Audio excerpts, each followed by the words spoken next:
যে গালি না দিলে বক্তব্য আসলে মিডিয়াতে আসে না, সেভাবে ভাইরাল হয় না, এটার সাথে কোনোভাবেই একমত নয়। আমি অনেককেই চিনি, আমি অনেকের বক্তব্যের ফ্যান বলতে পারেন। তার মধ্যে আমাদের ব্যারিস্টার ফুয়াদ ব্যাস খুব চমৎকার করে কথা বলে, কিন্তু খুব বেশি মানে কখনো কোথাও গালি দিয়েছেন এরকম দৃষ্টান্ত নাই।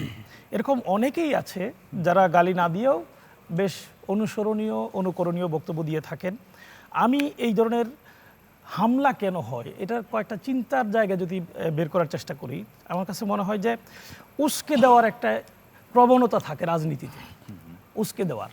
এখানে যারা হামলা করেছে, সরাসরি হামলায় যারা জড়িত, তারাই শুধুমাত্র এই হামলার পরিকল্পনাকারী নয়। হামলা যেন হয় এটা পরিকল্পনা করা হয়েছিল পূর্বেই, এবং হামলার প্রেক্ষিত তৈরি করার ইচ্ছা থাক বা না থাক, হামলার হওয়ার মতো একটা প্রস্তুতি তাদের ছিল। এইটা কেন হয়েছিল, কারা করেছিল, সেটা যদি খুঁজে বের করা হয় তাহলে বোঝা যাবে যে আসলে ঘটনার রুটটা কি।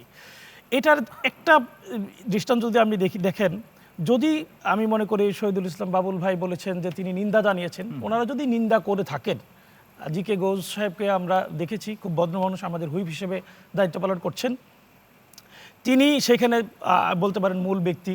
তিনি যদি মনে করতেন যে এই ঘটনা কোনোভাবেই উচিত হয়নি, এটা নিন্দা জানাই, তাহলে তার পক্ষ থেকে যারা হামলাকারী তাদের বিরুদ্ধে প্রথম মামলা করার দরকার ছিল। তিনি কিন্তু মামলা করেননি।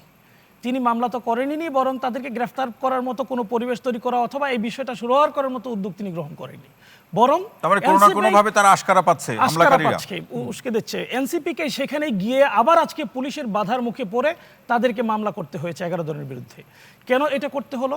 যদি আইনের শাসন আপনারা চান, এরকম ঘটনা না ঘটুক, সেই সদিচ্ছা আপনাদের থাকে, তাহলে আপনাদের উদ্যোগে এটার জন্য সুরাহার ব্যবস্থা গ্রহণ করার দরকার ছিল।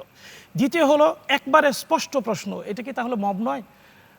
স্বরাষ্ট্রমন্ত্রী স্বরাষ্ট্রমন্ত্রী হিসেবে বক্তব্য দেওয়ার প্রথম দিনে বলেছিলেন যে মবের রাজনীতি বাংলাদেশে শেষ। আমরা দেখছি প্রতি সপ্তাহে মবের ঘটনা ঘটছে, বড় বড় মবের ঘটনা ঘটছে। এই মবের ঘটনাগুলোতে এখন স্বরাষ্ট্রমন্ত্রীর বক্তব্য পাওয়া যায় না। এটাকে মব যদি না বলা হয় তাহলে কোনটাকে মব বলা হবে? এই ধরনের রাজপথে দাঁড়িয়ে মানলাম তার ক্ষুব্ধ প্রতিক্রিয়া ব্যক্ত করতে পারেন তিনি, তাই বলে কি মব সৃষ্টি করে তাকে এভাবে হামলা করবেন?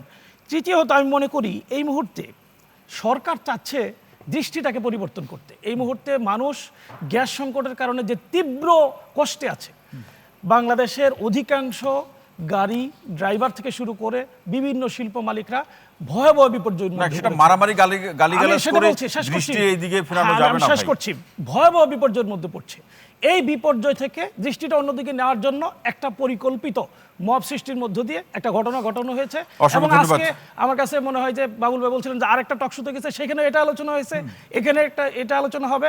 সোশ্যাল মিডিয়া একটা কম্বাইন্ড দেশের জন্য, জাতির জন্য আমরা তো এগুলো দৃষ্টি পরিবর্তনের জন্য গণমাধ্যমে এই বিষয়গুলো আলোচনা করে মানুষকে সচেতন করতে চাই, সতর্ক করতে চাই, শুদ্ধতার সংস্কৃতি ফিরিয়ে আনতে চাই। আমরা আপনার কাছে এই ইস্যুটার সাথে রিলেটেড দেখুন, এই ধরনের কাজে এই ধরনের বক্তব্য উস্কে দেওয়াটা বর্তমান সরকারের একটা এজেন্ডা পরিণত হয়েছে। তা না হলে আপনি নাসিরউদ্দিন পাটোয়ারী সাহেবকে দোষারোপ করছেন। দেখুন তো, যিনি কিছুদিন আগে মাননীয় প্রধানমন্ত্রীর রাজনৈতিক উপদেষ্টা হলেন, তিনি কোন যোগ্যতার ভিত্তিতে হলেন? তিনি যে বক্তব্যগুলো দেন, গতকালকে একটা বক্তব্য দিয়েছেন, বক্তব্যগুলো দেখবেন পয়েন্ট টু পয়েন্ট তিনি কোনো ব্যক্তিকে, কোনো গোষ্ঠীকে, কাউকে নাম বলেন, নাম না বলে শুধু বিবরণ বলার দিন শেষ। নামটা বলুন। রাশেদ সাহেব, তিনি রাজনৈতিক উপদেষ্টা হয়েছেন, পয়েন্ট টু পয়েন্ট তিনি আরেকজনকে আঘাত করে কথা বলার চেষ্টা করেন। আঘাতের রাজনীতিকে তিনি পুরস্কৃত করলেন, আঘাতের রাজনীতিকে পুরস্কৃত করলো কিনা সরকার, সেটা এবং আমি দেখছি সে আরো দ্বিগুণ বেগে এই ধরনের কথাগুলো তিনি বলার চেষ্টা করেছেন। আপনার এই পয়েন্টটা নোট